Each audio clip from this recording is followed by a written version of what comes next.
মেছর ওই অভিশপ্ত হোটেল, 15 জনের প্রাণ গিয়েছে। সেই হোটেলের মালিক আর ম্যানেজার। মালিক কোথায়? কাল খুঁজে পাওয়া যাচ্ছিল না। সেই মালিক আর ম্যানেজার গ্রেপ্তার। আকাশ চাওলা হোটেল মালিক, ম্যানেজার গৌরব কাপুর।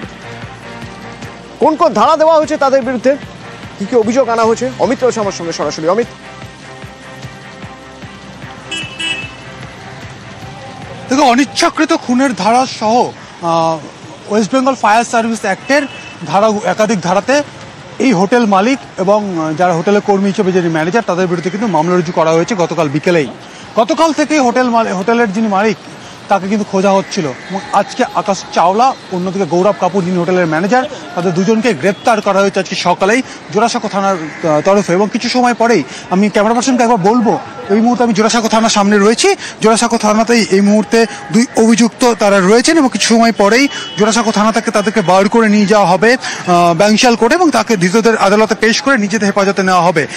মঙ্গলবার সন্ধ্যে 8টা নাগাদ এই জোড়াসাঁকো থানা এলাকার মিছুয়া বাজারের এই ঋতুরাজ হোটেল, যেখানে ভয়াবহ অগ্নিকাণ্ডের ঘটনা ঘটে এবং ভেতরে শ্বাসরোধ হয়ে মারা গিয়েছেন 14 জন এবং একজন হোটেল কর্মী যিনি হোটেলে কর্মরত ছিলেন তিনি ওপর থেকে আতঙ্কে ঝাঁপ দেন এবং রাস্তায় পড়ে তার মৃত্যু হয়।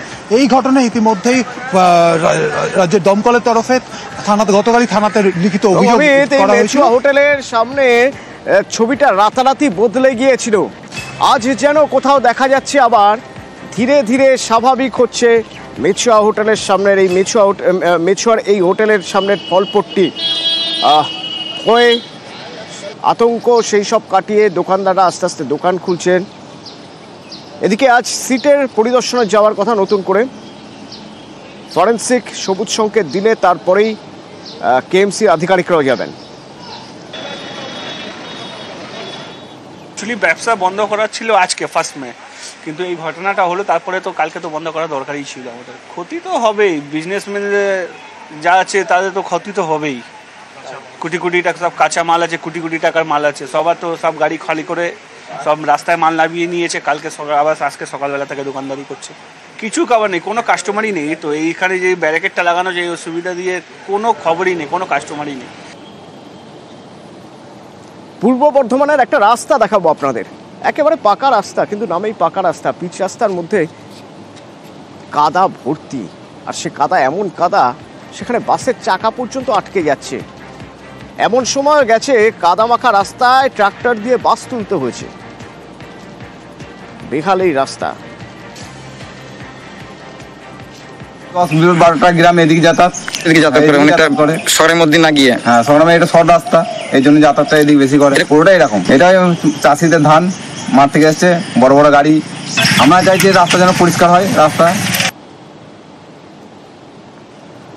শরদিন্দু রয়েছে এখান থেকে আমার সঙ্গে। শরদিন্দু, কতটা জায়গা জুড়ে, মানে এই কত কিলোমিটার রাস্তা, সেই রাস্তার এই দশা কতদিন ধরে এবং এই রাস্তা কেন সারানো যাচ্ছে না?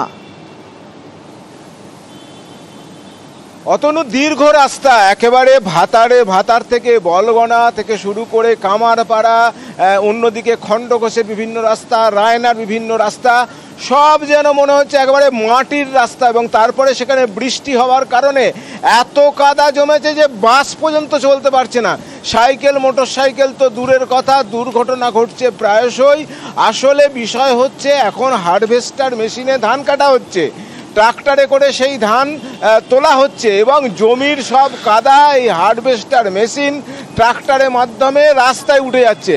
ফলে পিচ চলে গেছে কয়েক ফুট, একেবারে বলা যায় যে ফুটখানেক মাটির তলায়। পুরো রাস্তা মনে হচ্ছে যেন মাটির রাস্তা এবং কাদা থকথকে হয়ে এমনও হচ্ছে যে যাত্রীবাহী বাস দাঁড়িয়ে যাচ্ছে, তাকে ট্রাক্টরে করে টেনে আনতে হচ্ছে। সাইকেল, মোটর সাইকেল নিয়ে যাওয়া যাচ্ছে না, যে কোনো সময় উল্টে পড়ে যাচ্ছে এবং হেঁটে যাওয়ারও জায়গা থাকছে না। এবং বাসিন্দারা বলছেন যে এই অবস্থা একেবারে জেলার কিন্তু এই বিভিন্ন এলাকায়, একেবারে তোমাকে যেমন জানালাম রায়না, খণ্ডঘোষ, ভাতার বিভিন্ন যে কৃষি প্রধান এলাকা, যেখানেই ধান উঠছে সেখানেই এই অবস্থা তৈরি হয়েছে। যে জেলা প্রশাসনও বিষয়টি নিয়ে অবগত রয়েছে, তারা বলছে সিভিক পুলিশ বা সিভিক ভলেন্টিয়ার বা অন্যভাবে যাতে এই সমস্যা তাদের রেখে যান নিয়ন্ত্রণ করে যাতে সমস্যার সমাধান করা যায়। জেলা পরিষদ কি বলছে? ধন্যবাদ শরদিন্দু।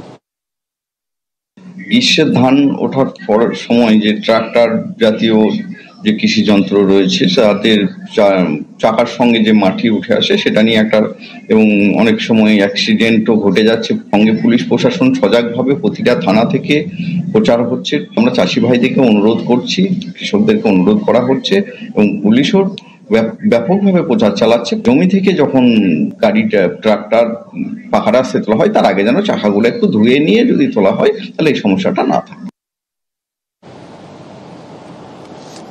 দেগঙ্গা মিনাখা মানেই যেন চিংড়ির স্বর্গরাজ্য। বাগদা থেকে শুরু করে দারুণ দারুণ চিংড়ির চাষ হয় মৎস্যজীবীদের কাছে।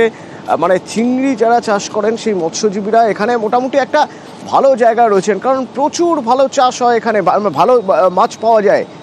তো সেই মাছের এবার বোধহয় কোথাও মড়ক লেগেছে, চিংড়িতে মড়ক লেগেছে। কেন জানেন? কারণ মৎস্যজীবীরা বলছেন লেদার কমপ্লেক্সের দূষিত জল, কিভাবে জল বিদ্যাধরীতে মিশছে, কিভাবে ক্ষতি হচ্ছে, মৎস্যজীবীদের হাল ঠিক কি রকম জানবো। জিয়াউল রয়েছেন আমার সঙ্গে সরাসরি। জিয়াউল, দেখো অতনু, একেবারে মাছের স্বর্গরাজ্য বলা হয় এই একেবারে উত্তর 24 পরগনা, মিনাকা, সন্দেশখালী, হাসনাবাদ এবং হাড়োয়া, বারাসাত ব্লক টু দেগঙ্গা এই অংশ বিস্তীর্ণ এলাকায় মাছ চাষ হয়। হাজার হাজার বিঘা মাছ চাষ হয় এবং বিদ্যাধরীর জল দিয়ে এই মেচোবেড়িতে মাছের জল তোলা হয় এবং সেখানে মাছ চাষ হয়। কিন্তু বিগত কয়েক বছর ধরে দেখা যাচ্ছে সেই জলে দূষিত হচ্ছে, অর্থাৎ লেদার কমপ্লেক্সের জল, অন্যদিকে কলকাতা কর্পোরেশনের জল এই বিশ্বে বিদ্যাধরীতে নদীতে, অর্থাৎ এই লেদার কমপ্লেক্সের অ্যাসিডযুক্ত জল বিদ্যুৎ আসছে এবং সেই জল দূষিত হয়ে এই ধরনের যারা মাছ চাষের জন্য এই জল ব্যবহার করে সেখানে সেই জলে ঢুকে ভাইরাস আক্রান্ত হচ্ছেন। এবং যে হাজার হাজার কৃষক মাছ চাষি রয়েছেন তাদের এই মাছ চাষে বিশেষ করে চিংড়ি, বাগদা, অর্থাৎ বাগদা মাছ যেটা এক্সপোর্ট হতো সেই মাছে কিন্তু ব্যাপক পরিমাণে মরক দেখা যাচ্ছে বা ভাইরাস আক্রান্ত হচ্ছে। ফলে বেশ কয়েক বছর ধরে হাজার হাজার মাছ চাষি তারা কিন্তু ক্ষতিগ্রস্ত হচ্ছেন। তাদের একটাই দাবি, এই জল যদি বন্ধ করে, অর্থাৎ জল এই লেদার কমপ্লেক্সের জল একটা জায়গায় এনে সেখান থেকে আবার অর্থাৎ রিসাইকেল করে যদি জল নদীতে ফেলা হয় তাহলে তারা উপকৃত হবেন। কিন্তু সেই পদ্ধতিও রাজ্য সরকার নিয়েছেন, কিন্তু কবে সেই কার্যকারী হবে ইতিমধ্যেই কিন্তু চাষিরা আতঙ্কিত, তার কারণ এক্সপোর্ট ইম্পোর্ট পুরোপুরি মাছ বন্ধ। ফলে যত দেরি হবে তত তাদের ক্ষতির পরিমাণ আরো বাড়তে থাকবে। ধন্যবাদ জিয়াউল। লেদার কমপ্লেক্স বা কলকাতা থেকে যে জলগুলো আসছে, জলগুলো অত্যন্ত দূষিত, বিষাক্ত জলগুলো ঘেরি মালিকরা ওঠান, কারণ তাদের বিকল্প পথ নেই। তো এই জলে যে মাছ চাষ করা হয়, কারণে অকারণে মাছগুলো মরিয়ে যায়, বিভিন্ন রকম ভাইরাস হচ্ছে। সাদা মাছ চাষ করে ওরা ঘেরিওয়ালারা কোনোভাবেই কেনার হতে পারছে না, ওরা লাভবান হতে পারছে না। সমস্ত মাছ চাষিরা এখন ক্ষতির সম্মুখীন, প্রত্যেকেই ক্ষতিগ্রস্ত। আমরা কোনো সোর্স পাচ্ছি না যে আমরা এই ব্যাপারগুলো সরকারের দৃষ্টি আকর্ষণ করব। তো আপনাদের মাধ্যমে যদি সরকারের কানে পৌঁছায়। চর্মনগরী, লেদার কমপ্লেক্সের নোংরা, এইগুলো দিয়ে এই জল এখানকার বিদ্যাধরী নদী দিয়ে যায়। এবার এই নদীর পাশেই হচ্ছে আমাদের মেছো ঘেরিগুলো থাকে, তো সেই জন্যে বাগদার চাষের কিন্তু ব্যাপক ক্ষতি হচ্ছে। আমিও ওভার টেলিফোনে কথা বলেছি, আমরাও লিখিতভাবে রাজ্য সরকারের সংশ্লিষ্ট দপ্তরের মাননীয় মন্ত্রী যারা আছেন তাদেরকে আমরা এটা জানাবো, সেই ব্যাপারে সংশ্লিষ্ট মন্ত্রকের দৃষ্টি আকর্ষণ আমরা করব।